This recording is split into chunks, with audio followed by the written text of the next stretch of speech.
All-in-one is the new that GPI Group showcased here at Gulfood Manufacturing 2025. We'll learn more about features and advantages with Maurizio Trento, CEO of the company.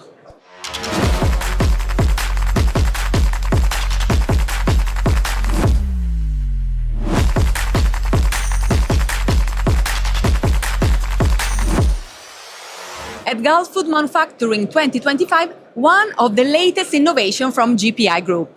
Maurizio, could you share with us some feature about this line? We developed in 2024 this new machine, which is called the All-in-One Unit Compact. It is a fast machine for flexible products, and it is a super compact machine. It has the electrical cabinet integrated on the machine, and it is mainly working for the bakery and confectionery, but it can be used also it's a cross-category machine basically, so it can be also adapted for other categories of products. So cross-category, but mainly bakery, confectionery industry. Yes, correct, exactly. So just in few words, the main advantages of this line? It's a reduced footprint, high-speed machine, and integrated electrical cabinet on the machine, plus the integration of and the adaptation and implementation of the AI.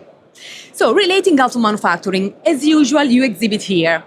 How much is important for GPI, the MENA areas? The Arabic country and the MENA areas, it's extremely important. It's a growing market. Every year is growing for us. It's giving us new opportunities, and the customers are really happy with our solutions. Would you share with us a short focus relating also the support that you can give to the customers here? We have local agents that can give us support and give support to the customer. Then consider that all the machines are remotely connected, so we can intervene from all around the world, anytime, anywhere, everywhere. Today is the second day of Gulfood Manufacturing. What do you think? I think it's going well. It's really going well. Yesterday was excellent. It was a very booming day for us, even if it was just the first day. And today it's just 2-3 hours since the beginning, but it's really going well. What are the next appointments for you all over the world? It's going to be Interpack in 2026. So the appointment with Maurizio Trento and GPI Group is in the 2026 at Interpack. See you there. Thank you.